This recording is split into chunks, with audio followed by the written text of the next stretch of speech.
आज तक आपने यही सुना था कि गीता जी का ज्ञान कृष्ण जी ने बोला है, और अगर हम ये कहें कि ये ज्ञान कृष्ण जी ने नहीं बोला है तो आपके सामने एक प्रश्न चिन्ह खड़ा हो जाएगा कि ऐसा क्यों है, और साथ ही साथ आपके जानने की उत्सुकता भी होगी। दर्शकों, महाभारत के युद्ध स्थल के बीच में गीता जी का ज्ञान कृष्ण जी के मुख से बोला जा रहा था, लेकिन अगर हम कहें कि कृष्ण जी ने नहीं बोला तो यह आपको सबसे बड़ा झूठ लगेगा। लेकिन यह सत्य है कि गीता जी का ज्ञान कृष्ण जी ने नहीं बल्कि काल भगवान ने बोला है, जिसे शास्त्रों में ब्रह्म कहा गया है। इस सत्य को हम इस प्रकार भी समझ सकते हैं कि जैसे किसी व्यक्ति के शरीर में प्रेतात्मा आकर कुछ बोलती है। इसमें बोल तो प्रेतात्मा रही है, लेकिन हम समझते हैं कि यह बातें वह व्यक्ति बोल रहा हो। दर्शकों, हमने सुना था और यह सत्य भी है कि कृष्ण जी ने शस्त्र न उठाने की प्रतिज्ञा की थी, लेकिन फिर भी कृष्ण जी ने रथ का पहिया उठाकर कौरवों की लाखों सेना का नाश कर दिया था। ऐसा क्यों? अब केवल इतनी सी बातों से हम सत्य स्वीकार नहीं कर सकते जब तक इसका पक्का प्रमाण नहीं मिल जाता। पवित्र गीता जी के ज्ञान को उस समय बोला गया था जब महाभारत का युद्ध होने जा रहा था। अर्जुन ने युद्ध करने से इनकार कर दिया था क्योंकि दो परिवारों कौरवों तथा पांडवों का संपत्ति वितरण पर विवाद था, और कौरवों ने पांडवों को आधा राज्य भी देने से मना कर दिया था। दोनों पक्षों का बीच बचाव करने के लिए प्रभु श्री कृष्ण जी 3 बार शांति दूत बनकर गए, परंतु दोनों ही पक्ष अपनी अपनी जिद पर अटल थे। यही बात गीता जी में भी लिखी है कि अर्जुन, मैंने ये विराट स्वरूप तेरे अलावा पहले किसी को नहीं दिखाया। और यह विचार करने वाला विषय है कि कृष्ण जी अगर गीता ज्ञान बोलते तो यह नहीं कहते कि तेरे अलावा पहले किसी को भी नहीं बताया है, क्योंकि कौरवों की सभा में कृष्ण जी अपना विराट रूप दिखा चुके थे। दूसरा प्रमाण पवित्र गीता जी का है। अध्याय 11 श्लोक 32 में कहा है कि अर्जुन, मैं काल हूँ और सबको खाने के लिए प्रकट हुआ हूँ। इस श्लोक में प्रकट लिखा है, जिसका अर्थ होता है कि उसी समय काल कृष्ण जी के शरीर में प्रवेश करके बोला है, क्योंकि अर्जुन युद्ध नहीं करना चाहता था और काल युद्ध करवाना चाहता था। कृष्ण जी ने युद्ध टालने के लिए बहुत प्रयास किए थे तथा युद्ध के पक्ष में भी नहीं थे। तभी काल ने कृष्ण जी के शरीर में प्रेतवत प्रवेश किया और यह ज्ञान बोलना पड़ा। अब कुछ अज्ञानी लोग ये भी कहते हैं कि कृष्ण जी ने अर्जुन को क्षत्रिय धर्म का पालन करवाने के लिए प्रेरित किया था, जबकि कृष्ण जी स्वयं क्षत्रिय थे। एक बार काल्यवन ने कृष्ण जी पर आक्रमण किया था, लेकिन कृष्ण जी ने युद्ध करना सही नहीं समझा, क्योंकि इसमें करोड़ों लोगों की हत्या होती, और यह सोचकर अपने क्षत्रिय धर्म भी न निभाकर गुफा में जाकर छिप गए, जिस कारण इनको रणछोड़ भगवान भी कहने लग गए थे। कि यह सत्य है कि पवित्र गीता जी का ज्ञान काल ने बोला है, और यह गीता अध्याय 11 श्लोक 32 से सिद्ध भी हो गया है, क्योंकि श्री कृष्ण जी काल नहीं थे। कृष्ण जी ने इससे पहले और बाद में कभी भी नहीं कहा कि मैं काल हूँ।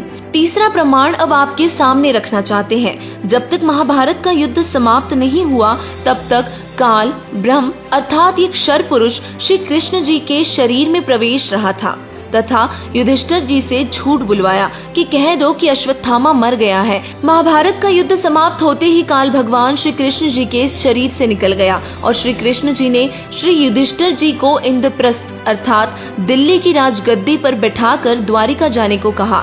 तब अर्जुन और अन्य सभी ने प्रार्थना की कि हे कृष्ण जी, आप हमारे गुरुदेव हो और हमें एक सत्संग सुनाकर जाना, ताकि हम आपके सदचिन्हों पर चल सके और अपना आत्म कल्याण कर सके। यह प्रार्थना स्वीकार करके श्री कृष्ण जी ने तिथि, समय और स्थान निहित कर दिया और निश्चित तिथि को श्री अर्जुन ने भगवान श्री कृष्ण जी से कहा कि प्रभु, आज वही पवित्र गीता जी वाला ज्ञान ज्यों का त्यों सुनाना, क्योंकि मैं बुद्धि के दोष से भूल गया हूँ। तब श्री कृष्ण जी ने कहा कि हे अर्जुन, तू निश्चय ही बड़ा श्रद्धाहीन है, तेरी बुद्धि अच्छी नहीं है, ऐसे पवित्र ज्ञान को तू क्यों भूल गया। और फिर स्वयं कहा कि अब उस पूरी गीता ज्ञान को मैं नहीं कह सकता, अर्थात मुझे ज्ञान नहीं। और साथ में उन्होंने ये भी कहा कि उस समय तो मैंने योग युक्त होकर बोला था। दोस्तों, कृष्ण जी ने अगर गीता जी का ज्ञान बोला होता तो इस तरह नहीं कहते कि मुझे अब ज्यों का त्यों याद नहीं है। अब आपको यहाँ एक प्रमाण और बताना चाहेंगे कि जब कृष्ण जी को एक शिकारी ने विषाक्त तीर मारा, उस समय कृष्ण जी मृत्यु शैया पर थे और तब अर्जुन ने कहा कि भगवान, मैं कुछ प्रश्न पूछना चाहता हूँ। और श्री कृष्ण जी ने कहा कि अर्जुन पूछ ले जो कुछ पूछना है, मेरी अंतिम घड़ियां हैं। अर्जुन ने आंखों में आंसू भरकर कहा कि प्रभु बुरा न मानना, जब आपने पवित्र गीता जी का ज्ञान कहा था उस समय मैं युद्ध करने से मना कर रहा था और आपने कहा था कि अर्जुन तेरे दोनों हाथों में लड्डू है, यदि युद्ध में मारा गया तो स्वर्ग को प्राप्त होगा और यदि विजयी हुआ तो पृथ्वी का राज्य भोगेगा तथा तुम्हें कोई पाप भी नहीं लगेगा। हमने आप ही की देख रेख व आज्ञा अनुसार युद्ध किया। प्रमाण के लिए देखिए पवित्र गीता जी के अध्याय 2 श्लोक 37 और 38 में। हे भगवान, हमारे तो एक हाथ में भी लड्डू नहीं रहा, ना तो युद्ध में मरकर स्वर्ग प्राप्ति हुई तथा अब राज्य त्यागने का आदेश आप दे रहे हैं और ना ही पृथ्वी के राज्य का आनंद ले पाए। ऐसा छल युक्त व्यवहार करने में आपका क्या हित था? अर्जुन के मुख से यह वचन सुनकर युधिष्ठिर जी ने कहा कि अर्जुन, ऐसी स्थिति में जब भगवान अंतिम श्वास गिन रहे हैं, आपका शिष्टाचार रहित व्यवहार शोभा नहीं देता। श्री कृष्ण जी ने कहा कि अर्जुन, मैं अंतिम स्थिति में हूँ और तुम मेरे अत्यंत प्रिय हो। आज वास्तविकता बताता हूँ कि कोई खलनायक जैसी और शक्ति है जो अपने को यंत्र की तरह नचाती है। मुझे कुछ मालूम नहीं है कि गीता में क्या बोला गया था, परंतु अब मैं जो कह रहा हूँ वो तुम्हारे हित में है। श्री कृष्ण जी यह वचन अश्रुयुक्त नेत्रों से कहकर प्राण त्याग गए। दर्शकों, इन सभी प्रमाणों से सिद्ध हुआ कि पवित्र गीता जी का ज्ञान श्री कृष्ण जी ने नहीं कहा, यह तो ब्रह्म अर्थात ज्योति निरंजन काल ने बोला है, जो 21 ब्रह्मांडों का स्वामी है और जिसे काल कहते हैं। दर्शकों, हम भी इस सच्चाई से वंचित ही रह जाते यदि हमें गीता जी में बताए गए तत्वदर्शी संत के सत्संग प्रवचन न मिलते, और वो महापुरुष कोई और नहीं बल्कि